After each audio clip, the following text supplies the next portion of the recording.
professor in the biology department at MIT, and I will be co-teaching this course with Penny Chisholm, who's a professor in the Department of Civil and Environmental Engineering, as well as a professor in biology department as well. Penny was recently featured in the journal Nature. She's a very well-known oceanographer who's become deservedly famous for discovering a very small bacterium that's capable of carrying out photosynthesis.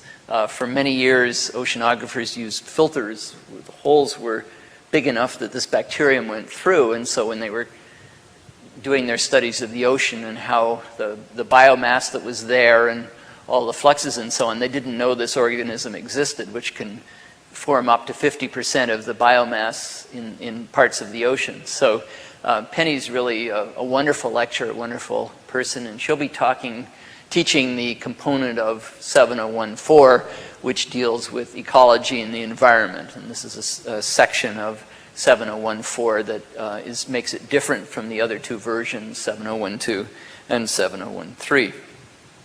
So for me, personally, this is an absolutely wonderful, exciting opportunity to be able to teach this introductory biology course.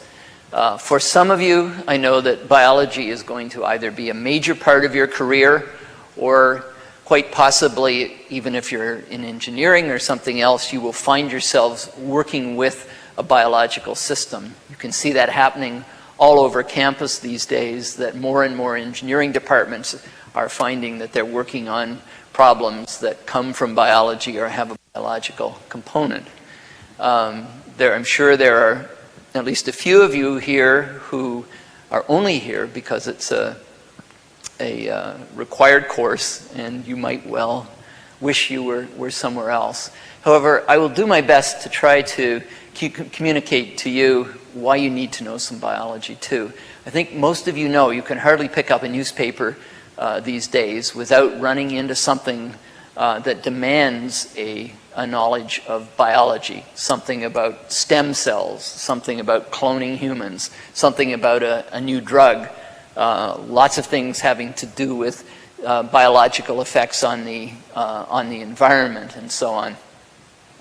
You're also going to be confronted with decisions about your health, about the health of your loved ones, concerning cancer, concerning whether a child might have birth defects, all sorts of issues that will affect your personal lives that demand an understanding of biology. So I feel with some passion that whether you think you're going to need biology in your professional career or not, everyone in this institution needs some understanding of biology to just live their ordinary lives. I also think, as MIT students, you're going to be looked at as you go through your lives as people who are knowledgeable about science and engineering, and you'll be asked questions that go far beyond your immediate area of expertise. And again, I think that's another reason for needing to know some of biology. Anyway, it's an absolutely wonderful time to teach biology because things have just been exploding over the last 2 or 3 decades, and things are moving faster than ever. And another wonderful thing about teaching biology is that MIT is an absolutely marvelous place to teach it. Just to sort of drive this home, in the biology department alone, there are 4 Nobel laureates who got honored for critical discoveries in biology. Gobind Khurana, who's just down the hall from me, synthesized the first gene. It was an extraordinary feat of synthesis of organic chemistry, synthesizing DNA. When I was an undergrad, I was a chemistry major, but I had to take an introductory biology course, and at that point, the DNA wasn't mentioned in the high school courses. So the first time that I heard about DNA was in my introductory biology course, and that determined my career direction. I thought that was such an interesting molecule that I wanted to work on it, and I talked myself into one of the labs in Ottawa, Canada, where I grew up, that was trying to synthesize DNA, synthesize pieces of a gene. and as I turned out later, competing unsuccessfully with my now colleague Goban Khurana. Susumu Tanagawa got a Nobel Prize for discovering the amazing molecular operations that underlie the diversity of the immune system. Your immune system has a capacity to recognize viruses and bacteria, all sorts of different pathogens, and including molecules. It can recognize molecules that haven't even ever been synthesized in the history of life. And we'll talk towards the end of the course about the way that happens, and you'll see why Susumu got his Nobel Prize. Phil Sharp got his for discovering RNA splicing, a completely unanticipated component of the very heart of molecular biology. And then Bob Horvitz, who's a peer of mine, we started at MIT at the same time, and our labs were side by side for many years, got his Nobel Prize in 2000 for discovering a phenomena. The general term is programmed cell death, and it plays all sorts of important roles in biology, from sculpting the shapes of organs and tissues. We initially have webs when we're developing between our fingers, and those go away because of a kind of programmed cell death, that the cells that were making the web disappear. And another role of that is to prevent cancer, that if cells sense that something is very messed up, they have a sort of suicide program that would make them destroy themselves. And if that doesn't happen, those cells could go on and become more and more abnormal and eventually turn into an invasive cancer. Anyway, there's a picture of Bob when the Institute was celebrating his Nobel Prize. He's getting a congratulatory kiss from Martha Constantine Patton, also a professor in the biology department who happens to be Bob's wife. Most of you know that the human genome has now been sequenced. That was one of the huge undertakings, most important undertakings in modern biology over the last while. It was an incredible feat. Each cell has, as most of you know, 46 chromosomes. That's a total of about 2 meters of DNA in every human cell, and that 2 meters of DNA is composed of about 3 million DNA base pairs of these letters A, T, G, and C that we'll be talking about as we go through the course. So to sequence the genome, had to work out the sequence of the exact run of these A, G, T, Cs along the backbone for 3 billion base pairs. And somewhere that genome encodes somewhere between 20 and 30,000 genes, and we'll be talking about the proteins that are encoded by most of those genes and their important roles as we go on in the course. What some of you may not know is the key role that MIT played in this. About a third of the genome was sequenced at the Whitehead MIT Genome Center, and here's some of the robots that were used to sequence that DNA. And that sequencing effort was led by Eric Lander, whose name some of you may recognize because he teaches the fall version of 7.0.1 along with Bob Weinberg. So here are just a few examples of why I think it's important for you to understand biology, regardless of whether you're going to go on and use it professionally.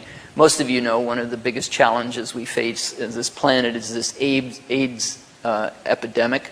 It's caused by a certain kind of virus called HIV-1 that gets into particular cells of your immune system that normally defends us against infection and destroys those. And then people die from infections by other organisms that normally you can fight off. It's a huge problem with vast societal and economic implications, and it's one that we're still, as a mankind, still trying to deal with, grapple with. Here's another example. Just a couple of years ago, there was the scare of anthrax. It's a bacterium that's very pathogenic, can kill its host fairly easily. Does it by making particular toxins. The details shown here don't matter, but just reminding you that this is something that was in the front pages of the paper just a little while ago. A couple of years ago when I was teaching this, we had the scare with the SARS virus that went all the way during the course when I was teaching it, from the initial discovery of the virus to the actual sequencing of the genome, which had happened by later on in the course. Smallpox was a disease we thought that we'd eliminated, but now it's come back as a bioterrorism threat, and there's increased study of smallpox. It's something we have to worry about again. Here's another example. This is a picture showing the start of a transgenic animal. We'll talk about how this process goes later in the course, and it's related also to this whole issue of cloning, using the sense of the word, such as in trying to clone a human or clone an animal to make a genetically identical copy. So you'll see there are a couple of different uses of the word cloning as we go through the course. There's a lot of fuss in the news, in the newspapers, about genetically modified food, and people have different positions on it. Here's a case where I think the benefit of a genetically modified food could hardly be argued with. About 2/3 of the world's population uses rice as their primary source of food. One of the problems with rice is it doesn't make beta-carotene. And beta-carotene is what our bodies take and use to make vitamin A. If you have a vitamin A deficiency, people are prone to infection. They have immune deficiencies in their immune system and blindness. And this deficiency of vitamin A caused by eating rice afflicts about 400 million people worldwide. But rice is only 2 chemical steps away from being able to make beta-carotene. This is a genetically modified version of rice that has those 2 extra steps inserted in it. You can see it's golden because it's making beta-carotene. If people were to eat that form of rice, then they wouldn't have this problem with vitamin A deficiency. Penny Chisholm, in her part of the course, will be considering things at a more global level. Here's a picture of our planet, and there are issues that you know about there. This is the carbon dioxide levels in the atmosphere are rising, and that's a real phenomenon. This shows from 1960 to 1995. This is associated with a global warming that, again, is undeniable that it's happening. You'll see stuff in the papers. And these gases, particularly carbon dioxide and methane, that are known as greenhouse gases, are playing a role in that, and probably mankind is playing a role in the production of those gases, and hence in global warming. And Penny will talk to you a little more about that. Right here at MIT, Mario Molina in EAPS discovered the ozone hole, got a Nobel Prize for that. Ozone is important because it absorbs UV, critical stuff, component of ultraviolet radiation that would damage our cells if we were exposed to it. And because of emission of fluorocarbons in the environment, this large hole developed over Antarctica. If that had spread, it would have been a real disaster. And that seems to be, the efforts to cut down on the release of fluorocarbons seem to be helping with that. But again, Penny will have more to say.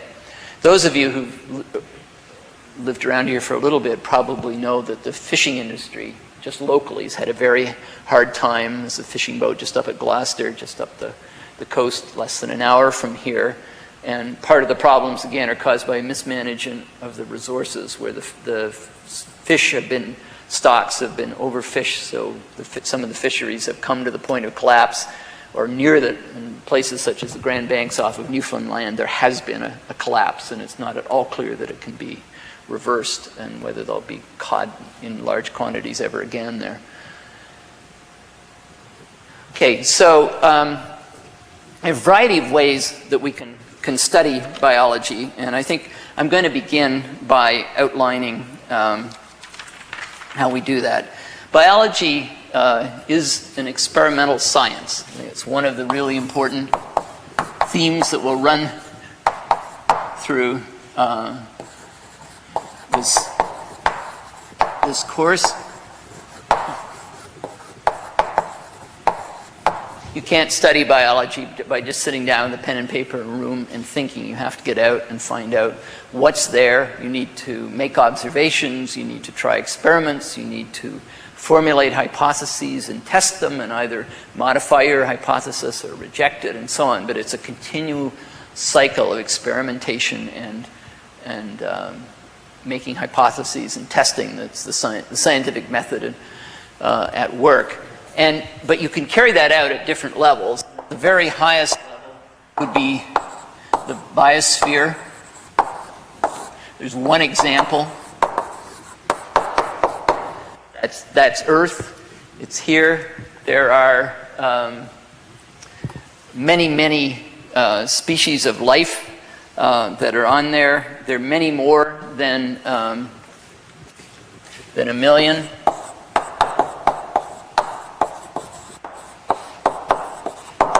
The estimates of how many there are range from 10 to, in total, 10 to the 20 million estimated. And one of the big worries right at the moment is that as rainforests are being depleted, parts of the world that are rich source of biological diversity, as those are disappearing, we're losing diversity at quite a rate. Just a couple of years ago, I had a chance to fly over a part of Brazil, and it was just scary to see from the plane how the rainforest had just being cut down, and you could just see how fast some of that, the rainforest was disappearing, and with it many different types of species that only can live there. One can look instead, going down a level, at an ecosystem, which is a particular environment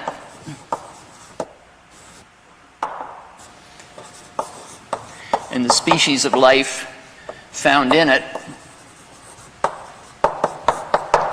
And just to give you a couple of examples of that, it could be a salt marsh, shown here, or here's an interesting environment that Penny Chisholm will tell you more about. This is a black smoker. There's a vent several miles deep in the Pacific Ocean. The water temperature that's gushing out of here is around 360 degrees centigrade, and there's a particular community of life that's able to grow around these deep vents, and Penny will tell you more about that. Then, going down yet another level, you can come to a population.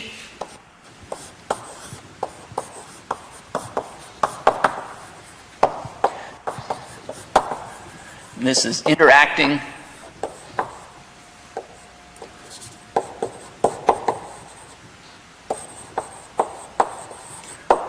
or interbreeding organisms. An example might be the fiddler crabs in a salt marsh, or here we see an interesting population. These are tube worms that are up to a meter or more in length that you find down at these black smokers. If we move down yet another level,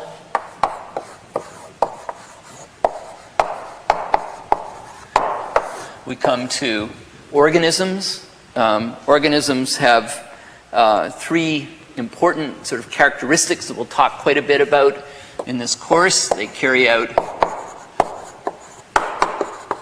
metabolism, which is the sum of all the different chemical reactions necessary for life.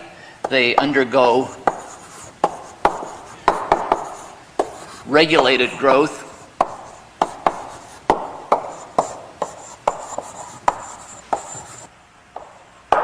And they reproduce. And the sort of fundamental unit of life that we will talk about over and over again in this course is known as a cell. And life comes in two kinds of species. There's unicellular life, where the organism is just a single cell, and a multicellular forms of life that are made of many different types of cells. What's a cell? One of the secrets to life. It's a little tiny bit of the universe that's surrounded by a boundary. It's given the special name of a membrane. It's selective, not very permeable to most things, and cells are able to put little importers and exporters and things that control the passage of things across the membrane. And by isolating the inside of a cell from all the rest of the universe, that's one of the principles that makes life possible. We have a couple of examples of organisms here. Here's some clams that grow down at those black smokers, and they can get pretty large. And as I say, Penny will talk a bit more about this. We have this really amazing diversity of life forms that we find on this planet. However, if we think about this division into unicellular,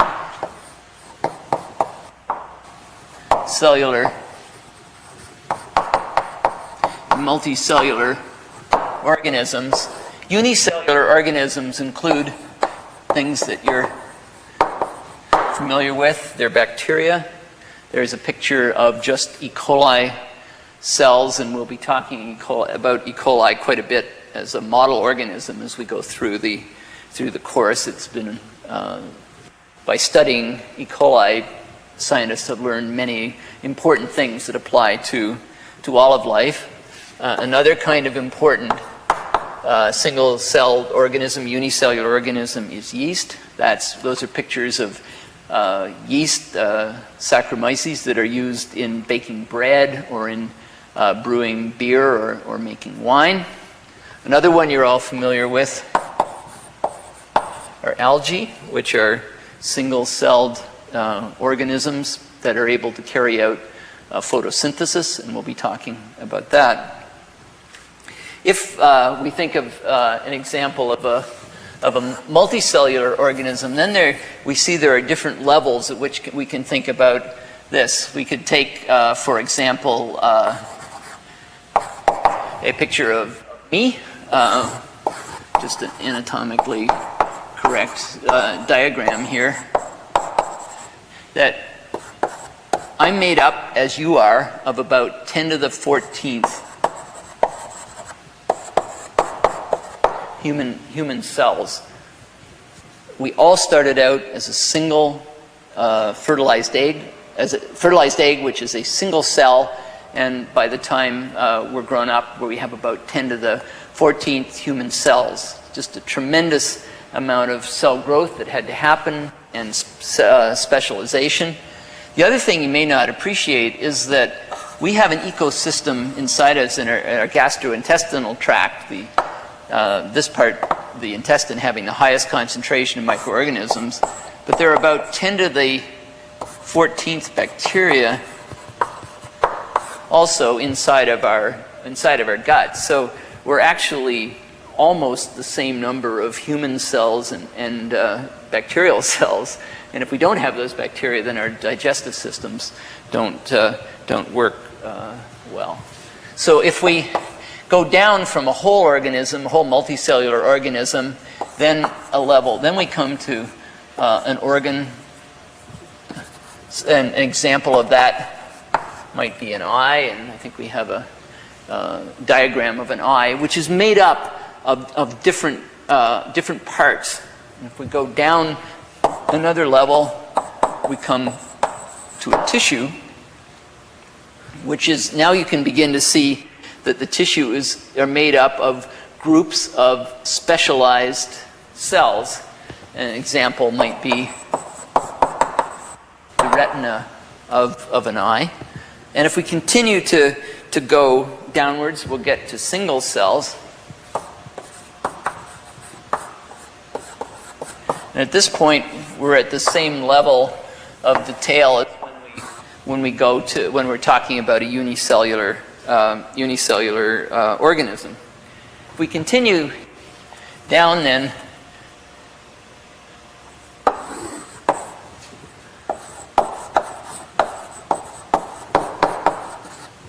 we can get to organelles.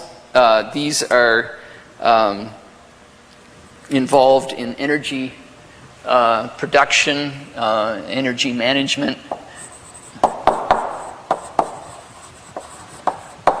A mitochondrion and a chloroplast are the two principal examples of organelles that we'll talk about. And if we go down yet another level of organization, we get to molecules. And part of the reason that biology has flourished so well over the last few decades at MIT is that there's been a real emphasis on looking at things at a cellular and molecular level. So you're going to be hearing a lot about cells and a lot about molecules as we go through this course. Here's an example of rhodopsin. That's a protein. We'll be talking about what proteins are, but it's a very important class of molecule in nature. In this case, proteins involved in sensing light and plays an important part in your vision. Here's another protein. You can't really tell what it's doing by just looking at it, but in this case, this is is a lethal factor that's made by anthrax. It's one of the proteins that anthrax makes that's capable of killing you if you get infected with it. Here's another molecule we'll talk about in great detail. This is DNA. You probably all know it's a double helix. 2 strands of DNA that are held together by forces we'll be discussing. It's an absolutely beautiful molecule. It's fascinated me through all of my life, and we'll be talking quite a bit about that as the course goes on. Okay, so if we're thinking about cells, there are 2 important kinds of cells that one finds on this planet.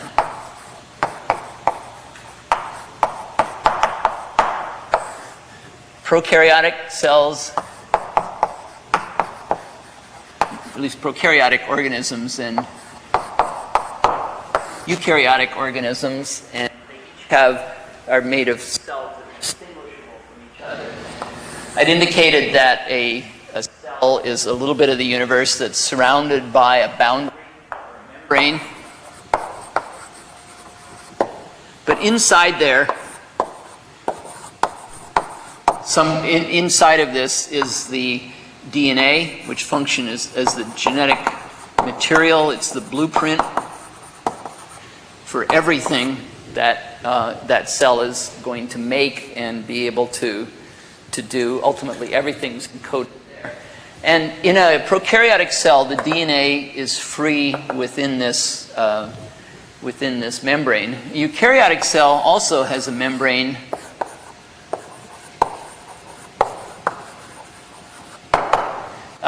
But the DNA inside is inside another membrane compartment known as the nucleus. And this is the DNA. These prokaryotic cells tend to be of the order of a micrometer in length, and eukaryotic cells are usually larger, can be 10 to 100 micrometers. There's quite a bit of variation, but that gives you at least some sense of the range. Now, for years, when I did a diagram like this, I wanted to somehow be able to show you that these cells were more interesting than just looks on the board. So here are a couple of pictures just to try and do that. This shows a picture of E. coli swimming along, and it's the way this image is being taken lets you see what are called flagella, but which are basically the propellers that E. coli have that let it swim through the water. These are long structures made of proteins that are several times the body length of the bacterium, and there's a molecular motor embedded in the bacterium that whirls around at about somewhere between 10 and 100,000 RPM, and that's what drives the bacterial forward. So that was a prokaryotic cell. Here's a paramecium. This is a single-celled eukaryotic organism, and as you can see here, it's capable of movement as well. In this case, it has cilia along the outside that allow it to move.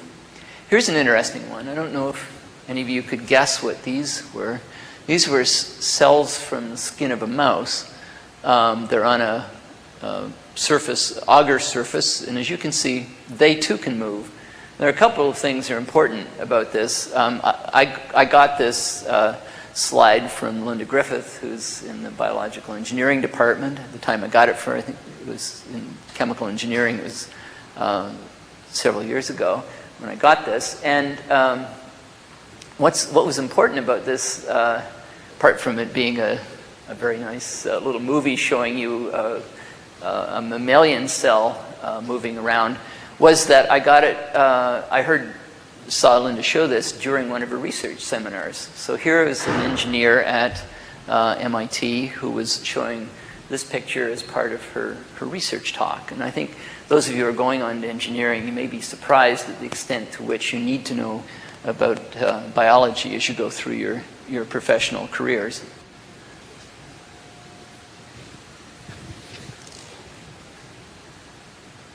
Okay. So one of the great discoveries that has happened over the last few years that came out of our ability to look at DNA and RNA was the discovery that the forms of life that are prokaryotic actually split into two distinct kingdoms that are very, very different. The archaea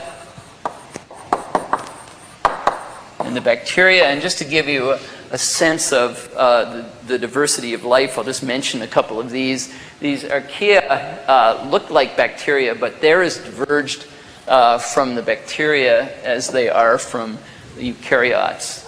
So there were sort of three really major kingdoms of life. And the archaea, many of them can live in specialized environments. For example, Sulfolobus can live at about 90 degrees centigrade and a pH of somewhere between 1 and 2. And so if you see something like a hot springs, there are organisms such as this that are able to grow in that environment.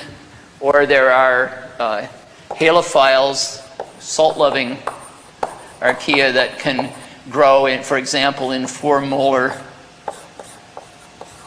sodium chloride. And if you've, for example, ever flown into San Francisco Airport coming up from the south over San Jose, you've seen things that look sort of like these pictures where seawater is being evaporated down to collect the salt, and you'll see they're colored, and the reason they're colored is that these halobacteria are photobacteria that are able to use light as an energy source, and they make pigments that absorb the light, and that's why these salt areas get colored. A third example would be methanogens. These are organisms that produce methane. If you've walked into a lake and stepped on the bottom and seen little bubbles come up, those are little bubbles of methane. Or another place where you find methanogens are inside of cows. Now, some of you may not know that a cow is more or less a walking anaerobic fermenter here. If we have an anatomically correct picture of a cow, the inside of the cow, there's a large chamber known as the rumen, where there's no oxygen, and there's a culture of microorganisms there that includes methanogens, and it's this combination of microorganisms that enable cows to eat grass that we can't manage to get energy from, and as a byproduct of this specialized type of metabolism produces methane, and a cow burps something of the order of 400 liters a day of methane. Okay, so one last thing then, that's just to kind of pull this all together, is that these organelles that I mentioned, which are also membrane compartments that are found in eukaryotic cells, and either are the mitochondria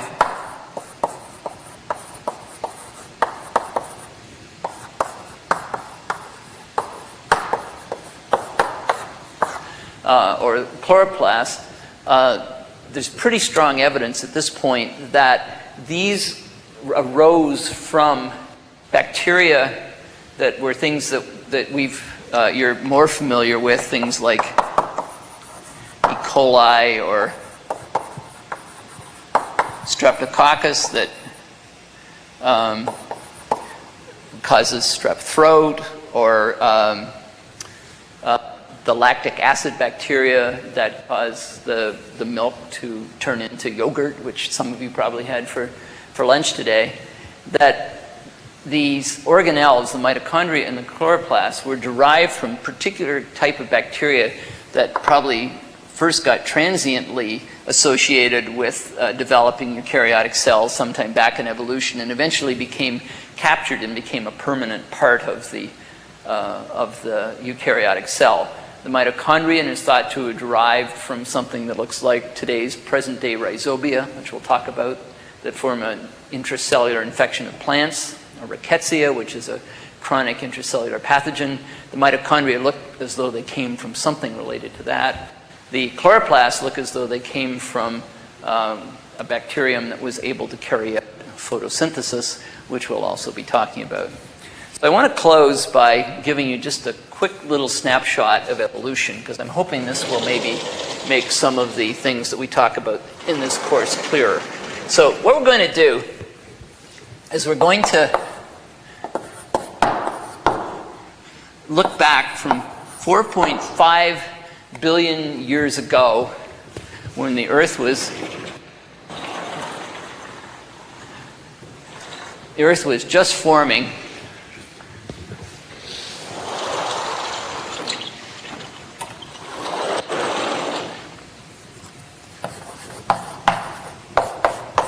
to now. And I'm just going to try and give you a few key things, sort of landmarks, as we go along. So about 4.5 billion years ago, there was methane, carbon dioxide, ammonium, hydrogen gas, nitrogen gas, water, but importantly, no oxygen at that point. Now, there's a lot of debate as to how life initially came. One of the prevalent theories at this point is there's something called an RNA world. This is just a hypothesis in which it's thought that perhaps the molecule RNA, which we'll talk about, played role as both something that was able to catalyze chemical reactions and therefore did things actively, and also stored information. But in any case, the best guess is that the first life that was about 3.8 billion years ago, somewhere in that vicinity, it was something that probably resembled most closely a present-day bacterium, a single-celled organism, something like that. Now, initially, when life got started, it's thought that there were a lot of organic chemicals that had been made as a consequence of lightning strikes and all sorts of chemistry that had happened. So there was sort of a soup of some kinds of molecules that could be used. So probably these first organisms were able to basically use some preformed nutrients, and then as the soup began to get depleted by using it, they had to learn to synthesize, at least develop systems that would synthesize these building blocks. And they also had to begin to worry about what to use as energy. And so somewhere in here, there's something that I'll call, in a silly way, photosynthesis release number one. But this was a system that enabled the organism to capture sunlight from energy from sunlight, so that it wasn't now dependent on getting energy by eating some preformed ingredient. It was then able to take carbon dioxide and make it into forms that were useful, of carbon that were useful for life, and it produced molecules such as sulfur as a waste product. There was a bit later in evolution, somewhere in here, something we might think of as photosynthesis release 2. This was an improved version of photosynthesis. It captured more energy worked better, but it had a waste product, which was oxygen. Well, oxygen hadn't been in our atmosphere, and the first thing that sort of happened was that the world started to rust. All the iron, a lot of the iron started to interact with the oxygen, and Penny will tell you that at the base of the sea there are huge beds of iron oxide that came from this slow rusting of the earth. And so it took many years before oxygen levels started to rise. As you know, it's about 20% of our atmosphere now. Even at this stage, it was only a few percent of our, made up a few percent of our atmosphere, even by here in evolution. The first eukaryotic cell is thought to have appeared somewhere here. Again, it was likely a single-celled organism, like some of those pictures I showed you, and evolution continued to go. Somewhere around a billion years ago, sex was evolved, which enabled eukaryotic organisms to exchange genetic material and therefore evolve at a faster rate than they could previously. The Cambrian period was about 500 million to 0.6 billion years ago, and there was a veritable explosion of life forms, and you can still see in the fossil records how much diversity was generated at that point, some of which went on to become life forms that we know, and others which probably were more evolutionary dead ends. Finally, we get to the dinosaurs. We're about 245 to 65 million years ago, which would place them somewhere here on this timeline. So in honor of this course, I've commissioned a full-scale model here of anatomically correct. There we go. So we'll put our dinosaur here, if I can get him to stay put for a minute. All right. And at this point in evolution, things started to get interesting. So somewhere about here, 4 million years ago, we got the first evidence of hominoids. Maybe 20,000 years ago, we found the cave paintings in France, and then there was the Roman Empire, and Columbus discovered America, and you were born, and the Red Sox won the World Series, and the Patriots have just won the Super Bowl, and we're now here at the peak of evolution, which is, as you all know, is the MIT student. So we'll put our MIT student here, who I can probably not get to stay put, because you never get MIT students to stay anywhere. But in any case, this is sort of a silly demonstration, but there's a very profound reason why I'm doing it. And I must say, I don't think I'd ever fully appreciated it until I actually thought of doing this demo for the class. But what I think you can see is that evolution, for the most part, happened at the single cell level. Many people tended to think, oh, evolution, that was about dinosaurs and all that stuff. You can see the dinosaurs are practically now. Most of evolution occurred at the level of single cells. That's all this amazing diversity we see around us was very recent embellishments in evolution.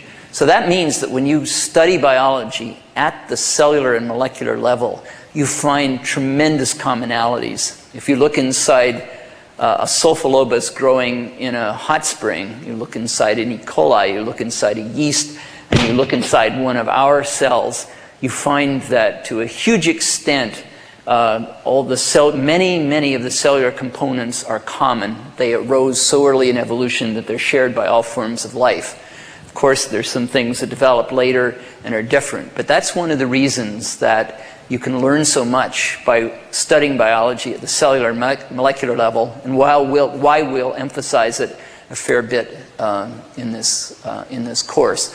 The other thing that I'd like to make out of this theme that you'll hear along is that organisms modify their environment. You can see that In the case of oxygen, back when the Earth formed, there was no oxygen in our atmosphere. Now we have a lot of it. The reason it's there is because it was generated by organisms carrying out photosynthesis and generating oxygen as a waste product. And that was an absolutely critical thing to enable creatures such as ourselves, which are dependent on oxygen for our just to even be alive. If we hadn't had this change in environment, things like us couldn't have, organisms like us couldn't have evolved. So anyway, I hope that will give you a little sort of snapshot of evolution and will help guide your understanding of this course. We'll see you at the next lecture.